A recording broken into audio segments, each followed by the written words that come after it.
Hello and welcome. Today we are looking at legendary heroes. There are quite a few new legendary heroes. Ulrika for one, the Golden Knight for another. Those are in Kislev. There are the Blue Scribes, I think, for Demons of Chaos. These are not factions that I play a lot. I wanted to take a look at a few of the older legendary heroes from factions that aren't really played that much from what I can tell. Perhaps to give you an insight as to what they look like, and then maybe to entice you to play those factions. So we're going to start here with Lord Kroak. Lord Kroak is a hero that you can get as the Lizardmen, and could well be considered one of the most powerful. We're going to take a look at why. So Kroak is a spellcaster. He starts with Itza. You get him when you play with Kroak. You can get him, as all of the other Lizardmen factions, through a quest. Comes around level 12 or 15. Now you can see he starts with a full boat of purple items. Just go through them here. I'll put the mouse over so you can pause and read them. Ward save for the accompanying lord is the biggest one there. Here you have spell resistance for the entire army.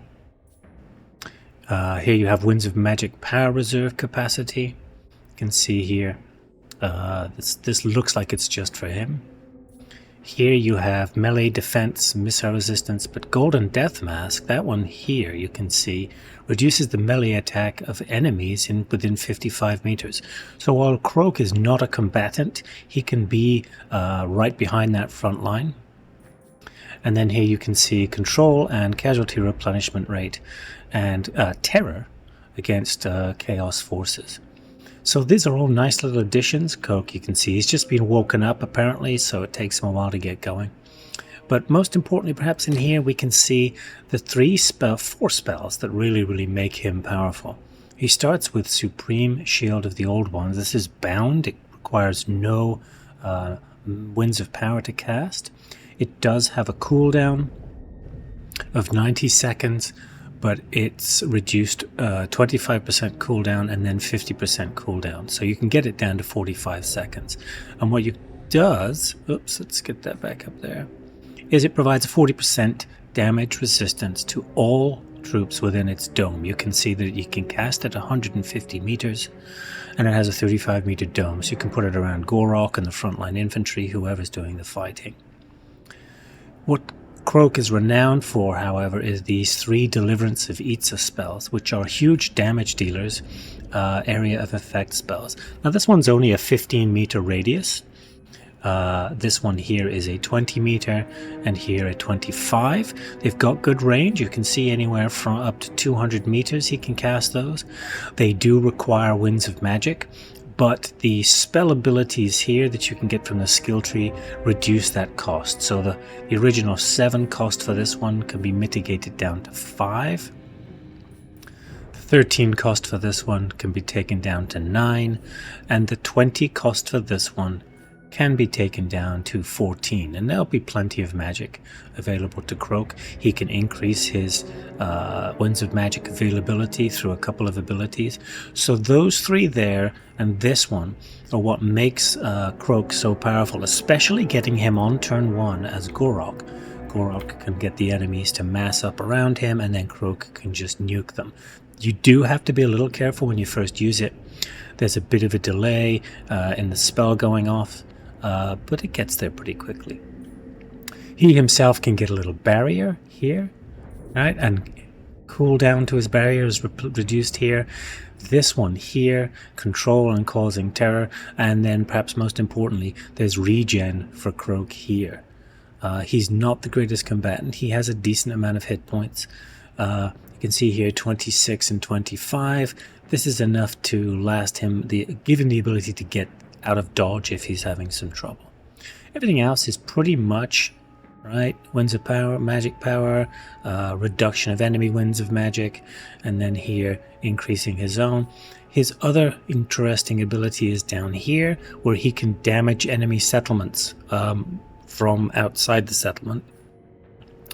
It's called Colossal Deliverance instead of damaging walls. Damaging the walls, this one here, reducing the cooldown on the wall damage, and then this one here damaging the walls, reducing the settlement level, and also the buildings. This, of course, reduces the strength of any garrison and makes it easier to siege, but it also does, don't forget, reduce the value of this settlement if you were to take it. He has spell mastery to begin with, which allows his spells to be stronger than normal, and then this of course is from that item that we saw. You can see all his other abilities in here. Some of these he just gets, some of them he gets by dint of the items that he carries. If you want to see the difference there, you can just take the items off and see how it changes. So Kroak, the battle to get him is relatively difficult if I remember correctly, so if you're looking to just give him a tryout, go ahead and grab yourself a Gorok campaign and have a go. Okay, so let's take a look at something else. We're going to load into, what are we looking for? I want to make sure I'm getting the right one here. For April 29th, 23. Okay, so come down here.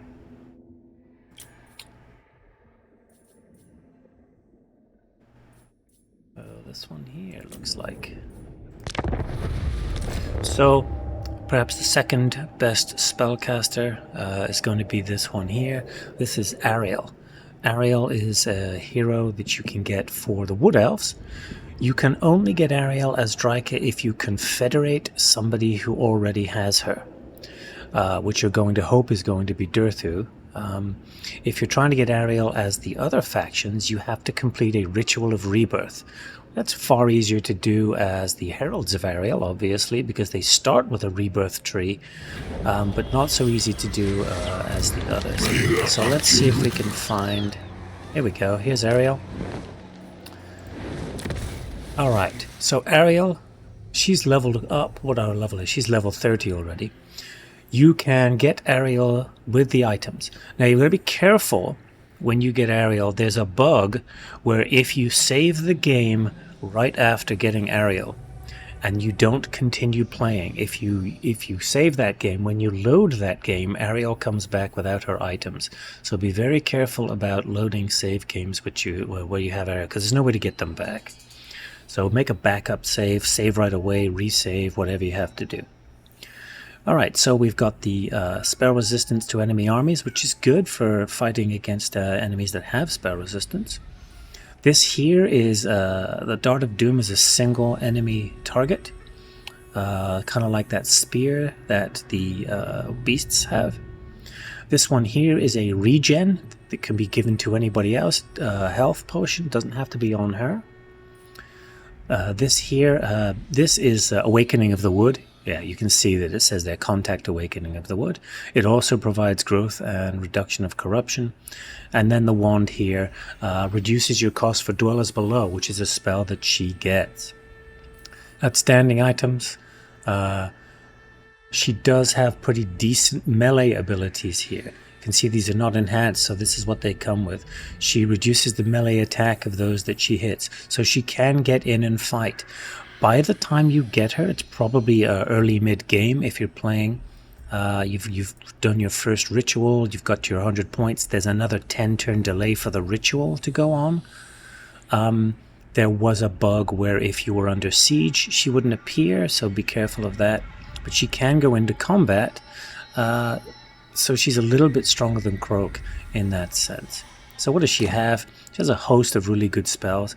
We'll take a look at her main spell line, which crosses various lores. Dwellers Below here, you can get it at, let's say, level 2, 3, 4. Level 4, you can get Dwellers Below. It's an outstanding spell. It's probably the most damage-dealing spell outside of Kroak's in the lores of magic. And the levels that she can add to it reduce the cooldown, reduce the cost, and reduce the miscast chance. She also has Apotheosis, which is great for healing. And if you extend that magic line, you can see she has these abilities. Healing the entire army when she's casting. This one here, providing physical resistance to everybody while she's casting. Look at its infinite range. And then the Wrath of the Wood here, right, which increases the armor-piercing missile damage, which is great for Wood Elves, although I don't usually play with a lot of archers when I'm not playing as the Heralds. Finally, Greater Arcane Conduit, which you would expect. Soul Stealer is an area of effect weapon that can add to her hit points by taking them from the enemy, which is fantastic. And then she has some secondary great abilities in here. This one here gives Blight of Terrors. Blight of Terrors is a leadership reduction. You can see there a 35 millimeter range. Whenever you combine Blight of Terrors as the Wood Elves with the Forest Spirit, which reduces enemy leadership, you can get early routes of low-level troops. So this is great against the Empire, it's great against Greenskins. These stack, so if you have 4 or 5 people in the army, all with Forest Spirits, you can really put a number on the enemy's morale from the get-go. These are some benefits to the Sisters of Thorn units. They're not the greatest unit, but they're a lot of fun to play with. You've got this 10% ward save for whoever the leader is that comes along with her. This one here, again, Sisters of Thorn blessings.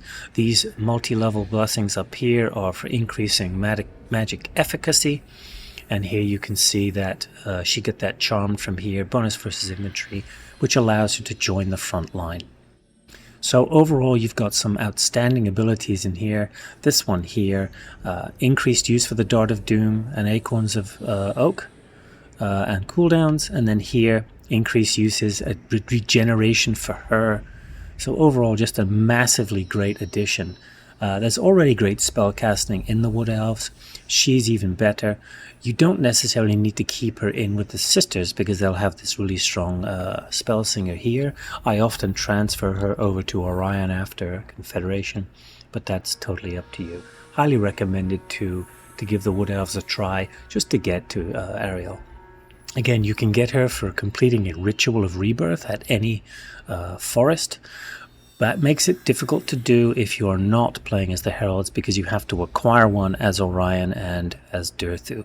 You can only get her, I believe, as Drika by confederating one of the other factions that has already acquired her.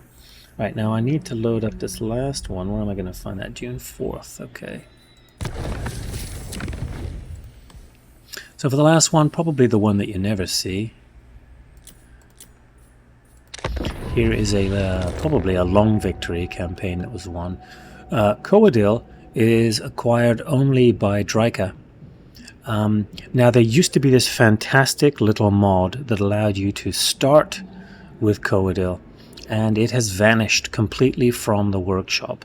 I was going to use it just to load a first level Coeddil and show you the stats, but not only did it disappear from my mod list, it disappeared from the workshop entirely. Coeddil is relatively easy to get.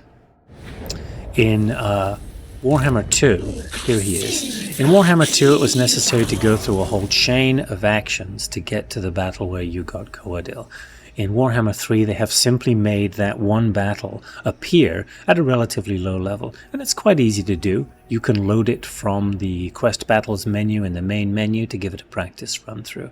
So we'll take his items off. He does not start with any items, but he is extremely strong spellcaster and combatant, as we're going to see. So if we go look at his skill tree, he is, just as Ariel does, transcends laws of magic. You can see he's got dark magic and he's got beast magic. He can get his Flock of Doom. Excuse me, hang on. He can get his Flock of Doom, as you can see here, down to 4 Winds of Magic with a cooldown of only 12 seconds, which means he can spam these. As a tree man with 84 melee attack and melee defense, and he also has... he should have some pretty good resistance. His physical resistance, missile resistance. You can just lump him right in the middle of a pile of enemy units and he can hold his own quite easily. He's got the Doom Bolt, which is the single unit killer. Okay, I don't really use this kind of stuff. You can see I've just spent all the points that were available. So his strengths lie primarily in this pretty much an unending spamming of Flock of Doom. And then these spell boosts here increase his magical reserves, increase the speed of his reserves transfer when casting. This one here Okay, reduces enemy armor while he's casting, and he's usually in the thick of things anyway. This one here, armor for tree spirits, and then the Annoyance of Netling's ability here reduces weapon damage, armor piercing weapon damage, and melee attack. So that's automatically added to all tree spirits. So his entire army that he would probably be acting with is going to reduce and nerf enemy abilities. He, just like Ariel, has the Blight of Terror's ability, so he's able to cause mass routes also, and he has a Howl of the Forest. The Howl of the Forest doesn't stack. You want to make sure that somebody has the first level and somebody has the second, so you get the +4 and the +8. Once 2 people have +8, you're only getting that +8. This is just some basic Wood Elf combat line material. So while this is a far simpler and less complex hero, he's relatively easy to get as Dryka because he comes in a combat quest that's actually kind of fun. But you can't get him out of the workshop to start with anymore. So what you're basically looking for is the Flock of Doom. And then his other abilities, he has the Blessing of the Ancients, so just sitting in a forest tile on the battle map increases spell mastery and power recharge. And of course any other mage that's in there with him, for example, you can see we've got branch wraiths. The branch wraiths have got this also, so each one, remember, adds to spell mastery of the other units, which increases the abilities of the spells. So definitely worth a try. You can't, as I say, get him from the workshop anymore to try right away. You probably have to go 20 to 30 turns into a Dryka campaign to get a hold of him, but he's well worth it. I mean, we all like to have a great powerful hero laying waste. Alright, thank you very much for your attention, and I hope that this enticed you to play some of the lesser factions again, or to give them a good go.